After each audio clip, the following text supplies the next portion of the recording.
And mga Mars Pars, nasa kalye na naman tayo ulit. So parang everyday na tayo nasa kalye, no.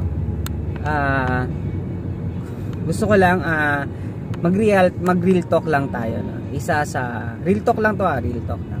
Isa sa mga tradisyon o ano ng mga Pilipino o yung kinagawian na, no?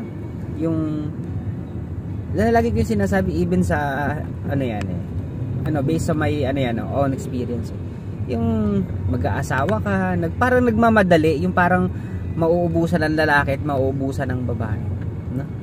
So ayan, mag-aasawa ka agad, tapos the problem is siksik sa magulang, no? Kasi ang reason is bakit? Nag-uumpisa pa lang naman, tapos bata pa lang, na-inlove lang talaga ko, no? Yan ang sinasabi. No, na-inlove lang ko, no? And then syempre, yun yung bilang magulang naman. Syempre, magulang ayaw nang malayo ang anak kahit nag-asawa na, gusto nasa piling pa rin nila, nasa katabi pa rin nila, no? Kasi bakit? Malakas pa yung magulang natin. Okay? And then, pag dumating yung mga panahon, syempre, nag-asawa, lumaki na yung pamilya nila, no? Okay? Nagkaroon na ng 3, 4 na anak, tapos matanda na si nanay. Doon nila marirealize ngayon na kailangan pala nilang bumili ng sarili nilang bahay. Bakit? Ganon din kasi yung tradisyon ng mga kapatid nila, nag-asawa, sumuksok din sa magulang. Sa kanila ngayon may isip na bumili ng sariling bahay. Bakit? Una, nasisikipan na sila doon sa bahay ng pamilya. And possible siguro hindi na malakas yung magulang, kaya naisip nang bumukod.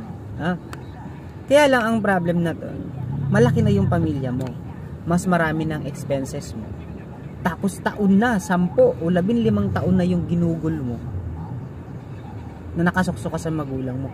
Ay kung yung panahon na yon, yun yung binili mo ng bahay, mas mura pa. Imagine mo kung kailang mahal na yung property, saka mo naisip kumuha ng sariling bahay. Kung kailang malaki na yung anak mo, may magka-college ka na, nag-high school ka na, 4 na, 5 na anak mo, di ba? Parang late na kasi yun naging problem. So ayan, kaya anong mangyayari? Pag-aagawan na lang ng magkakapatid yung property na may iwan ng magulang, yung nag-iisang bahay. Kung makita niya sa Manila, yung isang bahay divided to 4, divided to 5, hati-hati na sila doon. Siksikan na sila doon. Okay?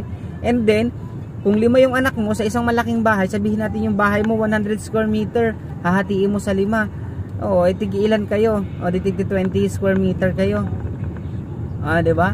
Sa 20 square meter, mag-asawa kayo, tapos mag-aanak ka pa. Yung 20 square meter, papamana mo pa rin sa anak mo, hahatiin mo pa rin sa 2, take 10 square meter na lang dun sa bahay. Yung 2 anak mo, imana sa'yo, hindi rin naisip kumuha ng sariling bahay. Nagkaanak pa rin sila ng tig 2 ulit. Yung 10 square meter, tig 5 square meter na lang sila. Diba? Yun yung nagiging problema natin mga Pilipino, na sa dapat hindi naman natin kailangan magmadaling mag-asawa, hindi naman mauubos yung babae, hindi naman mauubos yung lalaki, andyan lang yan, no? Ang isipin mo, ano yung future nyo, di ba? Sabihin, ang sarap kaya ng bago ka mag-asawa or nag-asawa ka, hindi ka nakasuksok sa magulang mo, may sarili kang bahay at lupa, na may pagmamalaki mo sa magulang mo, na tumanda man ang magulang mo o may mga kapatid ka mang hindi man inabot kung ano yung kaya mong abutin, makapagparaya ka na, sige, sa inyo na lang yung bahay ng magulang natin na naiwan, di ba? Kasi hindi naman kasi nga lahat ng tao kayang abutin kung ano ang naabot mo. At least makakapagparaya ka. Ang masakit lang kasi doon, yung may kapasidad ka na magparaya, hindi ka magparaya. At ang pangalawa, may kapasidad kang gawin yung mga bagay na alam mong maaabot mo, hindi mo ginagawa kasi may inaasahan ka pa, no? Real talk lang. Yan lang mga kapaps at mga kamars, no? Real talk lang tayo ngayong araw na to, no? Sorry bato-bato sa langit.